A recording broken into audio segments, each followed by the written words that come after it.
ሰላም ጤና ይስጥልን የተከበራችሁ የቻናላችን ተከታታዮች፣ ዛሬ በአሜሪካ የስራ ገበያና በስደት ህግ ዙሪያ ትልቅ መነጋገሪያ የሆነን እጅግ አንገብጋቢና ወቅታዊ መረጃ ይዘንላችሁ ቀርበናል። ፕሬዝዳንት ዶናልድ ትራምፕ የውጭ ሀገር ሰራተኞችን ወደ አሜሪካ ለማስገባት በቪዛ ማመልከቻ ላይ ጥለውት የነበረው እጅግ ከፍተኛ የሆነ የገንዘብ ክፍያ በፌዴራል ዳኛ ውድቅ ተደርጓል። በመሆኑም ይህ ውሳኔ በአሜሪካ የቴክኖሎጂ ተቋማት፣ በውጭ ሀገር ባለሙያዎችና በተለይም ደግሞ የኤች1ቢ ቪዛ ተስፈኞች ላይ እጅግ ከፍተኛ የሆነ እፎይታን ፈጥሯል። ለመሆኑ ይህ የትራምፕ አስተዳደር የጣለው ክፍያ ህገወጥ ታክስ ነው የተባለው ለምንድን ነው? ምን አይነት የህግ ድል አስገኘ? በቀጣይስ ምን ይፈጠራል? ሙሉ መረጃውን ይዘንላችኋል። እስከ ፍጻሜው አብራችሁን ቆዩ። ወደ ዋናው ጉዳይ ስንገባ በቦስተን የሚገኙት የዩኤስ የፌዴራል ፍርድ ቤት ዳኛ ሊዮ ሶሮኪን የትራምፕ አስተዳደር በአዲስ የኤች1ቢ ቪዛ ማመልከቻ ላይ ጥሎት የነበረውን $100,000 ክፍያ ሙሉ በሙሉ ውድቅ በማድረግ አግደውታል።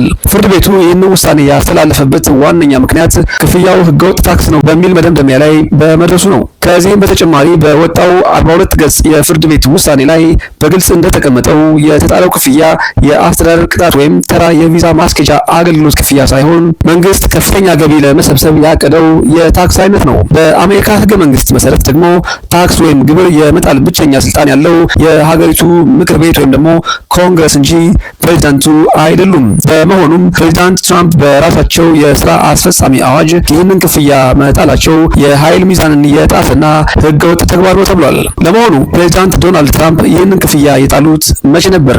ለምንስ አስፈለጋቸው የሚለውን መመልከት ተገቢ ነው። ባለፈው መስከረም ወር ላይ ፕሬዝዳንት ትራምፕ አስተላለፉት አዋጅ ቀደም ሲል ከ$3,000 እስከ $5,000 ብቻ ይከፈልበት የነበረው የኤች1ቢ ቪዛ ክፍያ በድንገት ወደ $100,000 አሳድገውት ነበር። ይህ ማለት ክፍያው ከ20 እስከ 50% እጥፍ ጨመረ ማለት ነው። ይሁን እንጂ ትራምፕ ይህንን ያደረጉበት የራሳቸው የሆነ የፖለቲካና የኢኮኖሚ ምክንያት ነበራቸው። በትራምፕና በንግድ ሚኒስትራቸው ሃዋርድ ሉትኒክ እምነት መሰረት የአሜሪካ ትላልቅ የቴክኖሎጂ ኩባንያዎች የሀገሬውን ዜጎች በዝቅተኛ ደሞዝ በሚሰሩ የውጭ ሀገር ባለሙያዎች እየተኩ የአሜሪካውያንን የስራ ዕድል እየቀሙ ነው። በመሆኑም ትራምፕ ይህንን $100,000 በገንዘብ ግንብ ከፊታቸው ላይ ካስቀመጥን ኩባንያዎች የውጭ ሀገር ሰራተኛ ከመቅጠር ይልቅ አሜሪካውያንን ለማሰልጠንና ለመቅጠር ይገደዳሉ የሚል እቅድ ነበራቸው።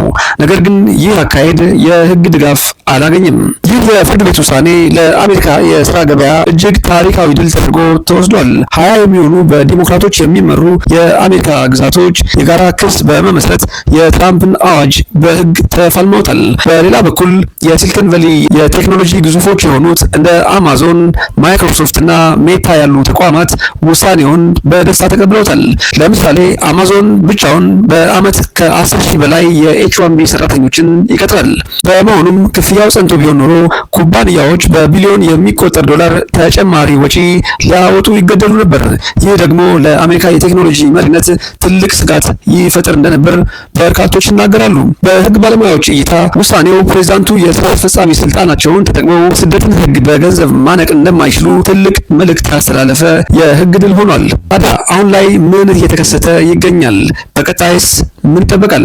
የፌዴራል ዳኛው ሶሮኪኒ የሰጡት ውሳኔ በመላው አሜሪካ ወዲያውኑ ተፈጻሚ የሚሆን ነው። ይህ ማለት ህጉ ክስ ባልመሰረቱት ግዛቶች ጭምር ውድቅ ተደርጓል። ይሁን እንጂ ጉዳዩ በዚያ ያበቃል ማለት አይደለም። የትራምፕ አስተዳደር በውሳኔው ላይ ቅሬታ እንዳለውና ጉዳዩን ወደ ከፍተኛ ይግባኝ ሰሚ ፍርድ ቤት እንደሚወስደው በስፋት እየተነገረ ይገኛል። ቀደም ሲል በዋሽንግተን ዲሲ የሚገኝ ሌላ ፍርድ ቤት ክፍያውን ደግፎ ስለነበር አሁን በሁለቱ ፍርድ ቤቶች መካከል የህግ መጣረስ ተፈጥሯል። በመሆኑም የመጨረሻው እልባት እስከሚሰጥ ድረስ የትራምፕ አስተዳደር ውሳኔውን ለማስቀልበስ ከፍተኛ የህግ ትግል ማድረጉን ይቀጥላል ተብሎ ይጠበቃል። ለመሆኑ ይህ ውሳኔ በአሁኑ ሰዓት ኤች1ቢ ቪዛ ላላቸው ወይም ወደፊት አሜሪካ ገብተው ለመስራት እቅድ ላላቸው የውጭ ሀገር ባለሙያዎች ምን ትርጉም አለው? አሁን ላይ በኤች1ቢ ሎተሪ ለተመረጡና ማመልከቻቸውን እያዘጋጁ ላሉ እጩዎችና ቀጣሪ ኩባንያዎቻቸው ይህ ውሳኔ ወዲያውኑ የሚተገበር በመሆኑ ታላቅ እፎይታ ነው። ኩባንያዎች ያንን እጅግ አስደንጋጭ $100,000 ክፍያ ሳይከፍሉ በቀድሞ መደበኛ አነስተኛ ክፍያ ማመልከቻቸውን ማስገባት ይችላሉ። ከዚህም በተጨማሪ ወደፊት ወደ አሜሪካ ለመምጣት ለሚያቅዱ ከፍተኛ ባለሙያዎች፣ መሐንዲሶች፣ ዶክተሮችና መምህራን የስራ ዕድሉ ክፍት ሆኖ እንዲቀጥል በር የከፈተ ነው። የትራምፕ አስተዳደር ይግባኝ ቢጠይቅም እንኳ አሁን ባለው ሁኔታ ማመልከቻዎች ያለምንም ስጋት መስተናገድ ይጀምራሉ። የተከበራችሁ ተመልካቾቻችን የአሜሪካ የስደት ሕግና የፕሬዝዳንቱ ስልጣን ፍልሚያ አሁንም እንደቀጠለ ነው። ይህ የፍርድ ቤት ውሳኔ የብዙዎችን ተስፋ ያለመለመ ቢሆንም በቀጣይ የትራምፕ አስተዳደር የሚወስደውን የይግባኝ እርምጃ በትኩረት የምንከታተለው ይሆናል።